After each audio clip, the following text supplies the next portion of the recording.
Good evening, I'm Andrew Chang. Tonight, a tragic loss after that shocking, sudden snowbirds crash. I think people are crushed by it. Remembering the Canadian Forces officer killed moments after takeoff. I just heard bang, bang, and all I saw was the snowbird plane going straight down. The neighbors who witnessed the horror and rushed towards the burning wreckage to try and help. Ontario is set to start reopening, but are businesses and customers ready? I'm a bit apprehensive. I think we're just opening ourselves up a little bit more to the risks. The U.S. president reveals he's taking an unproven drug with potentially dangerous side effects to ward off COVID-19. Because I think it's good. I've heard a lot of good stories. And if limiting screen time during a pandemic feels impossible, well, that's okay. We need screens more than ever. The surprising benefits of more screen time. This is The National. Remembered as funny, dedicated, and a gifted storyteller, tributes are pouring in for Canadian Air Force Captain Jenn Casey. They come from her snowbird teammates, fellow service members, and Canadians, including those in her home province of Nova Scotia. Her death in yesterday's air crash, just the latest tragedy for that province. We still don't know what caused the crash, but we are hearing more from people who were right there when the jet came down in that quiet Kamloops neighborhood. Some rushed to help, even as the plane burned. Briar Stewart begins our coverage in Kamloops tonight. In the middle of a now sealed-off neighborhood, part of the mangled wreckage from the snowbird jet sits on a front lawn. A crucial piece in an investigation and a searing reminder of the horror that unfolded Sunday afternoon. No! No! Moments after taking off, the jet plunged toward the earth. And all of a sudden I just heard bang, bang, and I looked to the right and all I saw was the snowbird plane going straight down, and then to the left I saw the parachute, which ended up being the pilot, but the parachute was just dangling behind him. Ken Hines ran towards the wreckage. Holy shit. He took this video when he realized there was nothing he could do. No one was in the plane. The neighbor next door already had his hose out trying to do what he could. The pilot, Captain Richard McDougall, landed on this rooftop. He was seriously injured but is expected to survive. Captain Jenn Casey, the snowbird's public affairs officer, also managed to eject from the plane, but she was killed. She'd been with the snowbirds for a year and a half. Her loss is a serious blow not only to our team, but to the Royal Canadian Air Force and the Canadian Armed Forces as a whole. I've spoken with Jen's family and passed on our sincere and heartfelt condolences. No words of comfort, no words can comfort the pain that they are feeling right now. The plane crashed into the front of a house. The couple who lived there was inside at the time, but fortunately no one on the ground was hurt. We were parked right where the end of the plane came. Crystal Cox lives across the street with her young family. They were out in their driveway just 10 minutes before. It's their lawn where part of the wreckage now sits. Within 10 minutes, I could have lost my kids, my husband. It's hard to put into words, I guess. A sense of relief for one family at a time when so many others are left grieving. And Briar, you're at the growing memorial for Captain Jenn Casey at Kamloops Airport. What's it like there tonight? That's right, Andrew, and people have been coming here all through the day, walking up to the fence. Some have been taking a quiet moment. Others have been leaving handwritten notes, flowers, and of course, Canadian flags. On the other side of the fence, on the airport tarmac, are the snowbirds jets. Operation Inspiration, which was meant to lift Canadian spirits, has now been halted indefinitely. As to what caused the plane to crash, well, several members from the flight safety team are now on the ground in Kamloops investigating, but we're told that that could take a year to complete. Andrew. All right, Briar, thanks for this. It's Briar Stewart in Kamloops, BC for us tonight. Now, for Nova Scotians, the death of Captain Casey is just the latest in a series of tragedies, and all right in the middle of this pandemic. Kayla Hounsell takes a closer look at how she's being remembered in her home province. Since 1958, thousands of members of Canada's Department of National Defence and Canadian Armed Forces have been standing strong. Captain Jenn Casey thought of herself as a storyteller. As a public affairs officer, she told the stories of the Canadian Armed Forces. Before that, she was a journalist in Halifax. She came to work every day, eager to do what she was supposed to do. This local radio talk show host worked closely with Casey. She was his producer. She was a dedicated journalist. She was articulate. She was engaging. And always that smile. It was that smile. That's what's going to stay with me with Jennifer, the smile. Casey left journalism and joined the military in 2014. So I kind of started looking around, what can I take my skills to, but still have an exciting career. She was first posted to Trenton, Ontario before joining the Snowbirds 2 years ago. She was in the plane with Captain Richard McDougall. His mother says the relief of finding out her son had survived the crash was immediately followed by the devastating news Casey had not. Really broke our hearts, knowing who she was and how lovely she was and how well they worked together. She's another exemplary servicewoman who has lost her life from Nova Scotia, and I think people are crushed by it. Nova Scotia has been battered with tragedy after tragedy.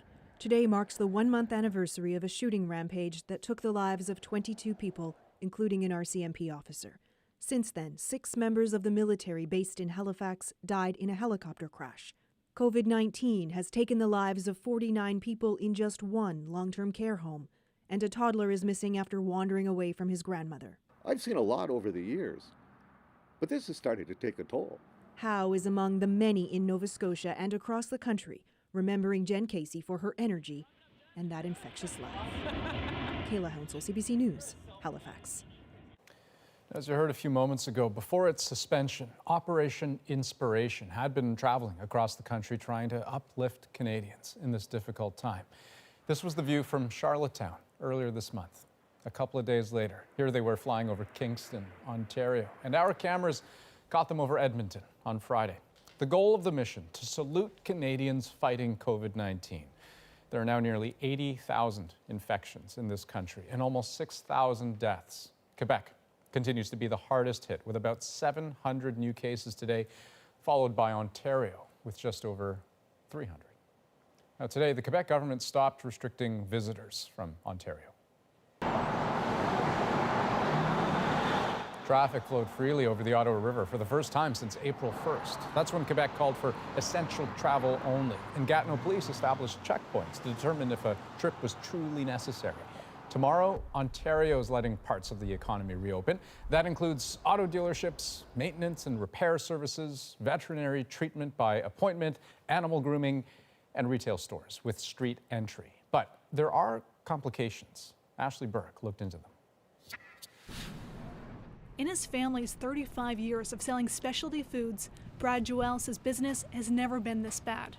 He has kept one store open during the pandemic and could reopen his second location tomorrow, but has decided against it.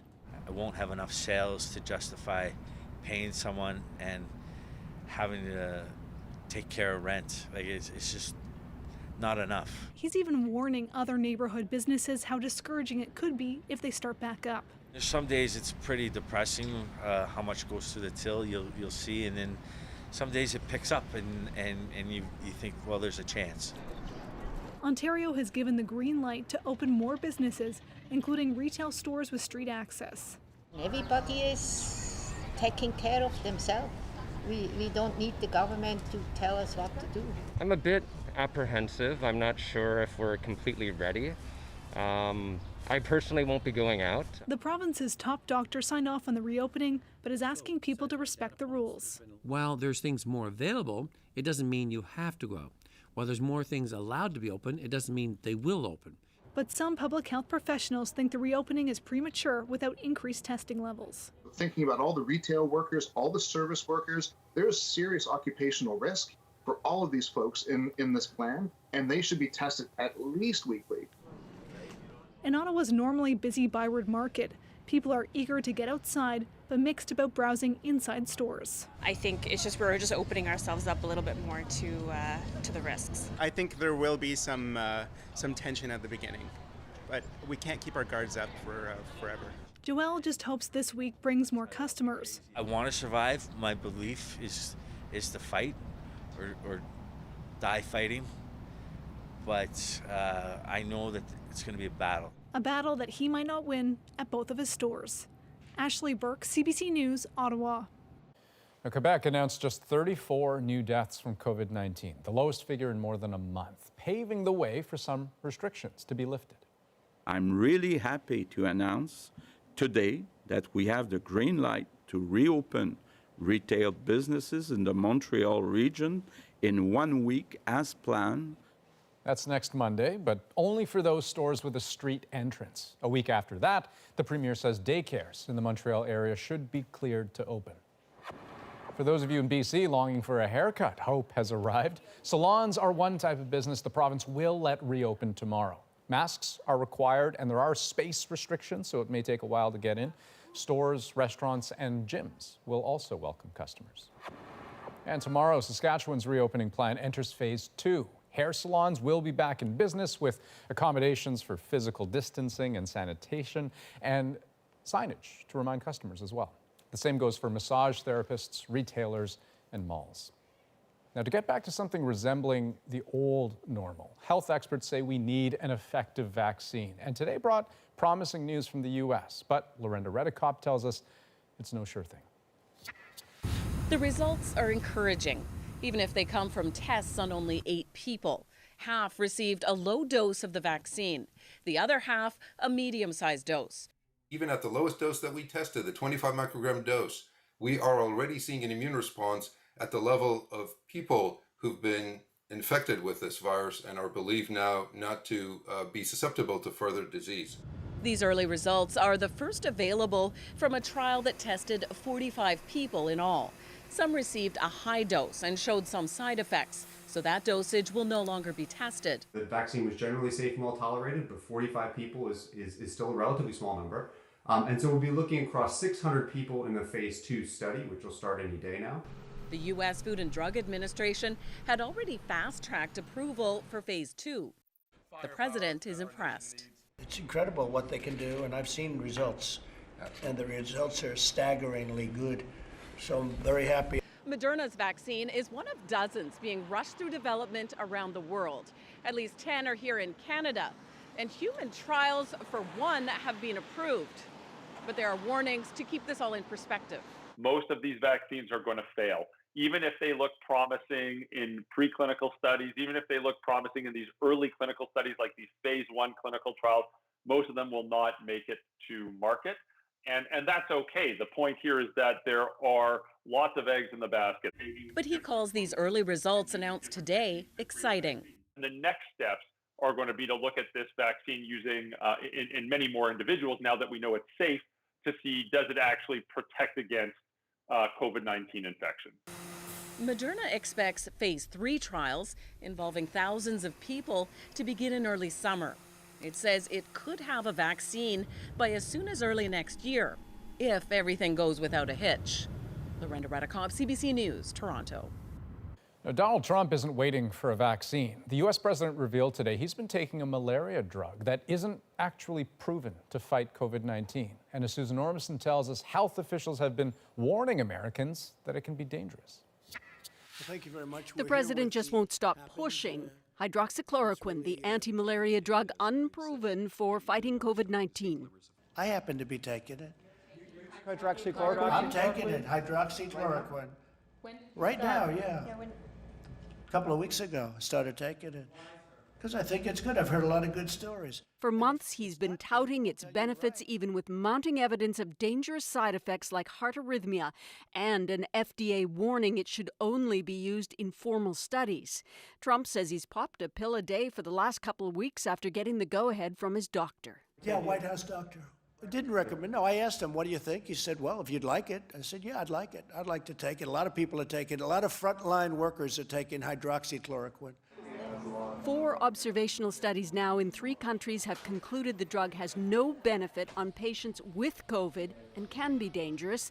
A further study with highly exposed healthcare workers will examine its use as a prophylactic. Trump has already decided. I want the people of this nation to feel good. I don't want them being sick. And there's a very good chance that this has an impact, especially early on. It's unusual timing. Just last week, the ousted head of a U.S. vaccine agency, Dr. Rick Bright, testified he was suddenly dismissed in part because he resisted efforts to promote the drug. That would make chloroquine more freely available to Americans that were not under the close supervision of a physician. President Trump says he's showing no symptoms of COVID-19, and in a memo tonight, the White House doctor said after numerous discussions, he and Trump concluded any potential benefit outweighs the risks. So either Trump is increasingly worried he may be exposed to the virus, or he simply wants to win the information war on hydroxychloroquine. Susan Ormiston, CBC News, Washington. Now, the pandemic has compounded the financial pain cities have been feeling for years. And now many are asking for help to head off a potential crisis experts have long predicted. Renee Filipponi explains. The day-to-day work in a city never stops, even in COVID-19 times. But concerns about the pressure to keep it going grows. In terms of operating revenue, things are pretty bleak. Week after week, Vancouver's mayor has been raising the alarm, warning the city can't cope with its $200 million plus budget shortfall. It instantly had to go to service cuts, layoffs. Most cities in Canada aren't allowed to run deficits, forcing them to balance budgets. Lost revenue from dropping transit fares, deferred property taxes, and user fees has them at a breaking point with few options. This stage, we could be facing a 20% property tax increase, which has never been contemplated before in the history of the city. But experts say there is a limit to how much you can tap the taxpayer, especially right now. Taxpayers themselves are also facing a sizable amount of pressure in terms of decreasing income or income that's just disappeared. Well, I think it's going to go from crisis to a real tragedy. Former Mayor and Premier Mike Harcourt says cities were already stretched before COVID-19 and they need help. Financial situation in cities is really dicey and has been for a long time. The main reason is that the property tax that we all pay wasn't meant for big ticket items like transit and affordable housing and childcare and dealing with the opioid and now the pandemic. The Federation of Canadian Municipalities is pleading with Ottawa for at least $10 billion to cover budget shortfalls. Without it, it says a lot of cities are headed for financial collapse. Renee Filipponi, CBC News, Vancouver. Uber has already taken a big hit from the pandemic. Today, laying off another 3,000 employees and rolling out a new safety checklist for its drivers and passengers. As Ellen Morrow explains, ride sharing now comes with shared responsibility. Only after taking a selfie to prove he's wearing a face mask will Thompson Budamonto be assigned any pickups.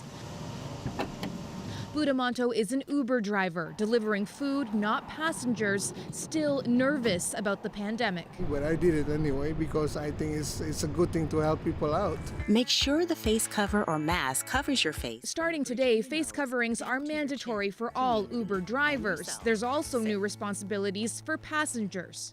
Before ordering a vehicle, riders have to agree to conditions too, including that they've washed or sanitized their hands and that they have a face covering to wear while in the vehicle. Inside, you must sit in the back seat and have the windows open for ventilation. If a rider doesn't have a face covering, the driver can refuse to pick them up. If they're not wearing masks, I'm not unlocking my doors. Urla Phillips is an Uber driver in Toronto. This is one of the masks that I use on a regular basis. I'm running low on them. Phillips says Uber should have made the new rules sooner, and she says it needs to do more to help drivers get supplies. They've constantly made statements saying that, they're supporting drivers, that, they're doing everything they can, and it's been extremely slow. Uber says the changes are happening now because cities are starting to reopen. It says it's delivered 5 million masks to drivers already. Competitor Lyft will be unveiling similar rules in coming weeks. For Budamonto, not much changes. His wife, who stopped driving for Uber weeks ago over COVID concerns, made sure he was protected from the beginning. I was the one who asked him to wear the mask and the rubber gloves and the hand sanitizer.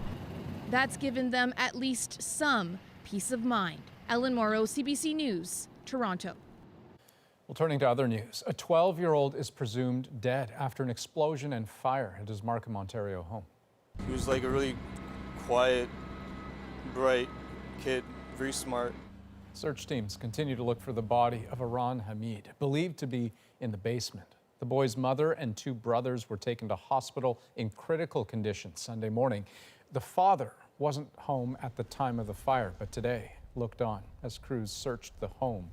It's not clear what caused the explosion. And another potential hurdle for the long-stalled Keystone XL pipeline expansion. U.S. presidential hopeful Joe Biden says he would revoke construction permits if elected in the fall. The project would carry more than 800,000 barrels of Alberta crude to Nebraska daily. Calgary-based TC Energy began construction in April. Well, after a push to reopen, schools in China are back in session. Up next, how governments across Asia are figuring out how to get kids back in classes safely. And what would it take for you to feel safe at an airport? From disinfectant spray to UV lights, we'll give you an inside look at the future of air travel. Plus, there should be no guilt around this. We're all in this together. If you're leaning on screens to help with the kids these days, you are not alone. And we've got good news. We're back in 2.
Welcome back. Brazil has quickly become the world's fastest growing coronavirus hotspot.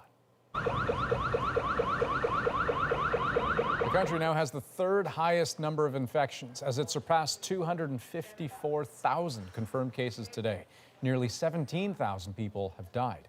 Officials say hospitals in Sao Paulo are near capacity and could run out of space in a matter of weeks. Meanwhile, select shops and restaurants in Italy opened their doors for the first time in more than 2 months today as one of Europe's worst-hit countries begins to ease its lockdown restrictions. This comes as the country recorded 145 virus-related deaths on Sunday, the lowest since restrictions were imposed. Now, in Asia, where the pandemic hit first, countries are also emerging from lockdowns.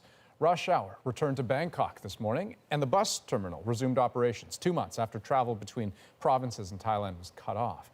In Japan, the doors swung open for one of Tokyo's biggest department stores, but with new precautions in place. And in Singapore, where masks are mandatory in public, a network of vending machines is being deployed. The company says the first 5 million masks will be free. Now, the reopening of schools is trickier. How do you keep students safe and engaged in learning at the same time?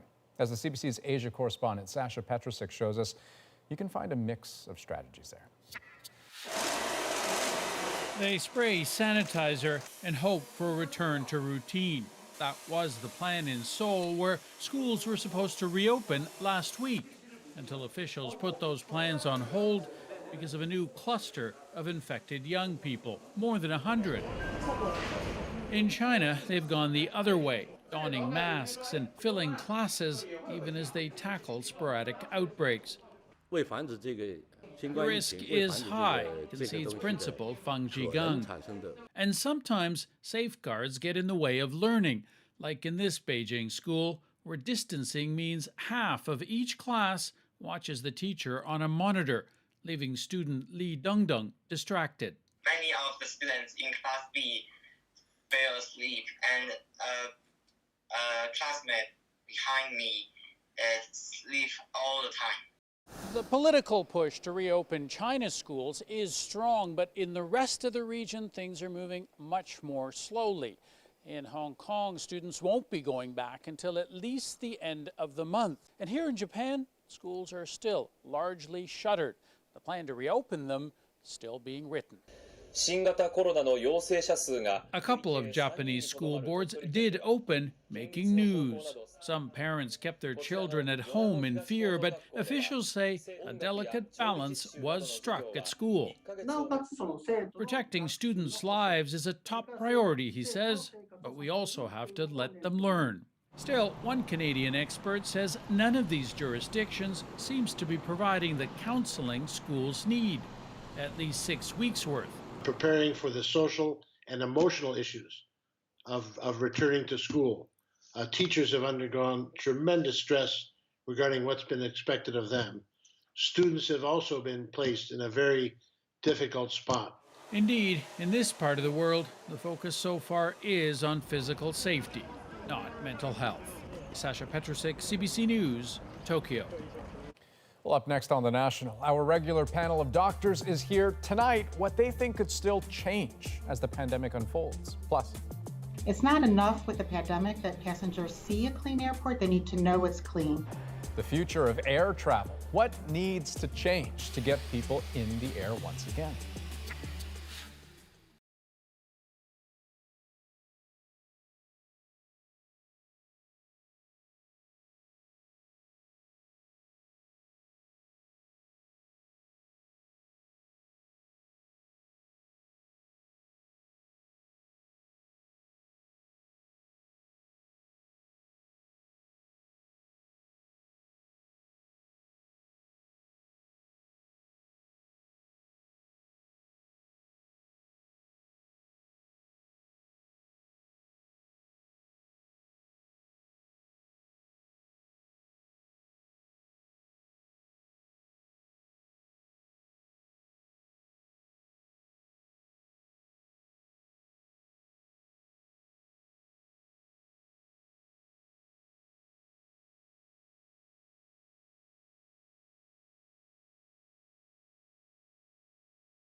Welcome back. On this holiday Monday, we are taking stock of this COVID crisis a little differently than we usually do. And we're going to focus on three things: what we know to be true, what sounds true but probably isn't, and what may be true today but may not be in the end. Joining me with their insight and understanding, infectious diseases specialist Dr. Lenora Saxinger and Dr. Isaac Bogosh. Hello to the two of you. And Dr. Bogosh, start us off just on that first question: what we know to be true at this point. Certainly at this point in time, we know that this virus is deadly in the elderly. There's just ample data supporting this. We've seen this in multiple countries. We've seen this from the very beginning of the epidemic. We see this now in Canada. Currently, between 80 to 90% of the deaths in Canada are in those over the age of 60, and people in the age range of 80 plus are even more disproportionately affected by this virus. So that's certainly something we know to be true. Yeah, and I know we've talked a lot about about all the ways we can protect ourselves, hand hygiene, not touching your face. Dr. Saxinger, what else comes to mind for you? For the things we know to be true, I think it's becoming clearer that this is a virus that is transmitted most commonly by close contact, often indoors, so you're face-to-face with a person who has infection. And the epidemiologic descriptions often involve household transmission. And so I think that's providing us some reassurance about ways that we might reduce spread as we move forward, but also areas that we might need to focus in preventing spread for people who have to be indoors and in close contact with other people, such as people who work in food processing industries and the like. And that's been such an important question because we've gotten so many questions from people wondering, can I get sick by passing someone, in the middle of the street, that sort of thing. And it seems like universally the answer to that is probably not. Yes, I think that is still the case anyway. Dr. Bogosh, what about things that sound true, sound plausible, but aren't? Yeah, I think that a neat way to focus on this one is with the drugs that we're using or may be using to treat this infection. And of course, we've heard of lots of different drugs: hydroxychloroquine, remdesivir, lopinavir, interferon, the list goes on and on and on. Many of these drugs have been touted to be miracle cures or certainly going to work. And we're sitting on the cusp of having the results of many large clinical trials the results are going to be available very soon. And we're going to see shortly that some of these drugs indeed will be very helpful in treating sick people with COVID-19 infections. But I think we're also going to see that some drugs are not going to be effective whatsoever. So maybe some drugs that were touted to be fantastic cures, they might not pan out to be so. And Dr. Saxinger, things that sound true but probably aren't true? I was kind of sticking with the transmission theme I'd started with because I'm noticing people are still very concerned about airborne transmission or aerosol transmission. And there are a number of lines of evidence that people point to suggesting that might be a big deal and that would change our understanding of the disease. But as we actually look at the real world experience to kind of counterpoint some of the dye-based or airflow-based type studies, it really looks like the real world experience isn't showing that to be a major mode of transmission. So there's some evidence that looks compelling, but I'm still thinking it's not going to turn out to be highly likely to be a major airborne spread virus. Right, and yeah, that's been a big one that we've been getting an awful lot of questions about. So Dr. Bogosh, this last question of things perhaps that may be true today, but are subject to change. Yeah, I mean, I'm really interested to watch how this pans out. I'm thinking about the true role of asymptomatic people.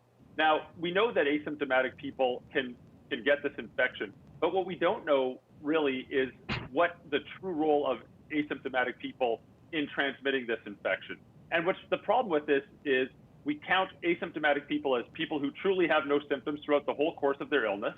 People who might have mild symptoms are misclassified as asymptomatic a lot of the time. And then there's people who we call pre-symptomatic, meaning they have no symptoms for the first couple of days, but then they go on to develop symptoms of COVID-19 infection. And the problem is all these three groups of people are sort of collapsed into one in many instances and called asymptomatic.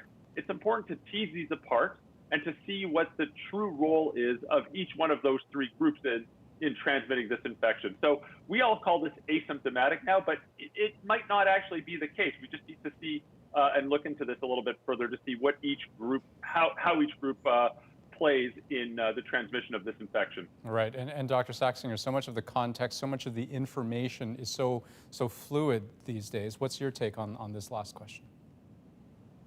I think that one thing that interests me just now is the role of non-humans in transmitting as well. And so we've seen some techniques that you could isolate virus from animals, and that maybe some animals might transmit to other animals. And there's a proportion of cases in which we don't know how the infection was transmitted just because we have incomplete epidemiologic contact tracing data. So I think something to kind of just keep half an eye on would be the role of animals in transmitting infection, because that might dictate to some extent how close people get to their pets, nose to nose, etc. I don't think that this is going to change the way that we interact with our furry friends necessarily, but I think it's something to keep an eye on in terms of whether this turns out to be an actual concern or not. Doctors, I always love learning from you. Dr. Saxinger, Dr. Bogoch, thanks so much. Anytime. Thank you. Now, as you know, we are asking your COVID-19 questions every night, and tomorrow we're going to focus on how it might be affecting the environment. Are global emissions going down because we're staying at home, or are animals changing their behavior? Send us your questions along those lines. You can message us directly on Instagram at CBC The National, or send us an email at thenational@cbc.ca. Now, we've been asking Canadians from coast to coast to coast to share their stories with us in a segment called The Pandemic Diary. Well, tonight, meet James Sharman, who was on the verge of launching his business when everything changed. Hello, my name's James Sharman, and I, along with my wife Tony, own Sharman's Proper Pies here in Toronto. We're originally supposed to be 50% front of the house, 50% online delivery service. The plan was to open around mid-March, but boom, the pandemic hit. We had to pivot entirely to 100% online subscriptions. It's been quite the journey so far. We're working 12-hour days. My wife and myself, a couple of part-time staff members as well. Our daughter Josephine is putting stickers on bags, but there's been times when we thought, man, what are we doing? But we got this thing off the ground, and the response has been overwhelming. I must admit that given how our online business is thriving right now, we have wondered, well, what of the storefront? Do we need the storefront? I'm hopeful that the economy will, of course, bounce back, and I look forward to the new normal, whatever that is. I look forward to seeing what's ahead of us, not what's happened, but what's behind us. Next on The National, keeping air travel clean. Susan Orbston gives us a look at the new tech that could be deployed to keep viruses out of the sky. Plus, if you're having trouble keeping your kids off screens these days, good news. The amount of time they're spending on them may not be all bad. We'll explain.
COVID-19 is crippling the global airline industry. Just a few months after travel restrictions were suddenly slapped down all over the world, we heard last week that Air Canada is laying off half its workforce. That's about 20,000 people. And WestJet is extending its flight cancellations into July. Now, how the industry will recover from all of this is unclear. But as the CBC's Susan Ormiston shows us, post-pandemic airline travel will never be the same. Open skies, but frightened flyers. The future of flying has to be radically different. Just look at DC's Reagan National on a weekday morning. More cleaners and staff than passengers. Airport restaurants dark. Aviation has taken a punch to the gut. It's unlike anything we've ever seen. Our airports are empty. The revenue has almost completely stopped, and we don't know when it's coming back. Wanlin Zong, an international student whose visa is running out, has to fly home today to China. If you didn't have to fly today, would you be getting on a plane? Maybe no. I will stay at home and don't go out. Flying now is almost lonely, but try to imagine when, if millions of passengers have to go through security again. With spatial distancing of about 2 meters between passengers, it takes about 350 meters just to accommodate the security screening line for one wide-body aircraft. Get ready for more touchless travel. These kinds of kiosks might disappear or get a sanitized protective coating. In the future, your phone will be even more important. They'll use biometrics like facial recognition in many places from check-in to boarding. Airports and airlines are in a desperate race to come up with a kind of sanitation security. At Hong Kong Airport, spraying antimicrobial coating on all the places we frequently touch.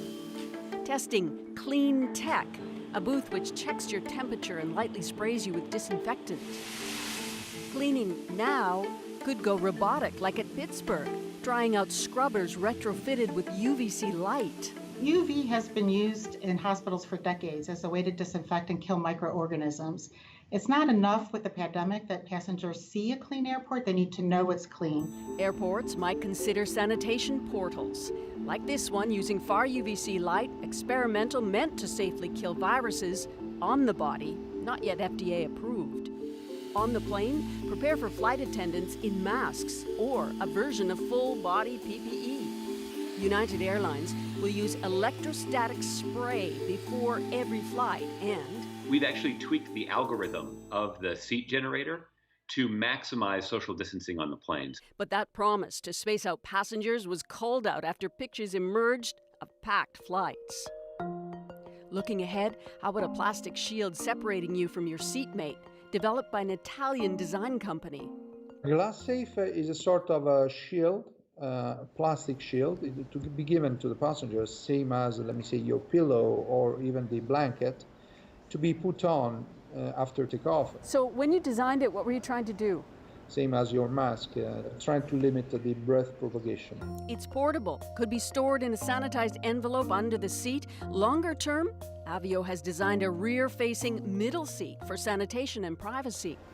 For now, masks are mandated in Canadian airports and strongly urged on all aircraft.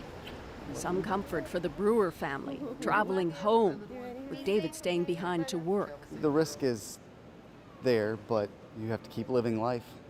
We're going to have to live with this for a while. And persuade more travelers that flying could be safe again. Susan Ormiston, CBC News, Washington. Well, next on the national, screens for school and play as we wait out a pandemic. All of it can be a little worrying for parents who are trying to keep screen time to a minimum. And then the pandemic hit, and all of a sudden we're like, okay, now what, right? But stick around. Some comforting guidance for parents next.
I'm Pia Chattopadhyay. Tomorrow on CBC's daily news podcast Front Burner, how 2 Amazon employees lost their jobs after fighting for better safety for warehouse workers during the pandemic. Subscribe wherever you get your podcasts. Self-isolation and physical distancing have inspired creativity in some families, like this recreation of The Simpsons opening theme. This family reimagined the lyrics to the song One Day More from Les Miserables. But many others are turning to screens for a little reprieve. One mother writing, "Guys, screen time was out of control yesterday. Today we're cutting way back, 10 hours max." I can relate. This pandemic has forced many to rethink the benefits and harms of screens. We rely on them so much more than we used to. But are we falling into bad habits, or did we have the wrong idea about screens all along? Nice. He caught it. Come on, let's play a game. Screen time plays a big role in Mariam Shahid's family. Her kids are growing up with them. They're even on them. Hi everyone, I'm Zaid from My Kid World. Don't forget to subscribe. But 4 years ago, Mariam banned them. They weren't interested in conversation. They weren't interested in going outside. And when we were outside, they would ask for the iPad. So they went cold turkey. And then the pandemic hit. And all of a sudden, we're like, okay, now what? Right? The rest of their story will sound familiar. Most kids these days are using screens more, whether it's for school, physical activity, just to pass the time, You know lots about fish. or maybe Peppa Pig is picking up some of the parenting. I really want to drive home the message that there should be no guilt around this. We're all in this together. There are so many other healthy alternatives. Michelle Ponte is a pediatrician, but she also wrote the guidelines on screen time for the Canadian Pediatric Society. What are the things that parents should be keeping in mind or thinking about? We need screens more than ever to help us with our homeschooling and keeping up with the kids' education and all of those educational tasks. Another priority would be active use of screens, so active video games. And then the other thing is the social use of screens, right? How are your teens connecting through this pandemic? I only need 1/5 the force to lift this cinder block. But what about videos like this? A good replacement for mom or dad doing the teaching? The answer is absolutely not. You know, we can't sort of kid ourselves to think that turning on a video and all of a sudden this is educational. But, says Dr. Ponte, talking about what they've seen and reinforcing it can make all the difference. And here's what to watch for to make sure your family is hitting the right balance. A key point when screen time becomes problematic, and that is when it is interfering with those other daily life things that need to happen, right? So again, good sleep, physical activity, getting outdoors, socializing, meal times. Back in Mariam's home, she's found what feels like the right balance. Screen time that has to be earned. My biggest goal coming out of this pandemic is to come out with the least amount of burnout for myself and my kids. And I feel like the screen time, as weird as it sounds, is giving us that space that we need from each other. And just remember, in a pandemic, nobody's perfect. We are really looking for just progress and not perfection. And there's always tomorrow. Indeed there is. Next on The National, our moment. Special tributes for the snowbirds. Just one of many ways people are commemorating the snowbirds and Captain Jenn Casey outside Kamloops Airport this afternoon. Next, a special tribute in the air. Back right after this.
Canadians are mourning the death of Captain Jenn Casey in yesterday's snowbird crash, including this growing memorial outside the Kamloops airport. But the tributes aren't just on the ground. Tonight, a number of civilian pilots are taking to the skies in what they're calling Operation Backup Inspiration, picking up where the snowbirds left off. We spoke to one of them before takeoff. That is our moment. Anytime a fellow aviator dies in a plane accident, it's especially tragic. It sort of started organically last night, just with one post on Facebook to honor, obviously, the snowbirds and what they were doing, and we call it Operation Backup Inspiration. It's been a tough few months for many Canadians with self-isolation and quarantine. I think seeing this flight overhead would be an inspiring display to carry on their mission or to try to finish up their mission. If I could speak to Jen's family at this time, I would give them my deepest condolences. All Canadians are thinking of them at this time, and we as a group are just doing a small part to try to honor her and her fellow pilot. 35 pilots involved in this operation, and so incredible to think you just heard how this all started just as a notion on Facebook. They actually had 70 pilots volunteer for this particular mission, but they could only accommodate 35 for safety reasons. But all in all, quite a gesture for quite a pilot. That's The National for this May 18th. Have a good night.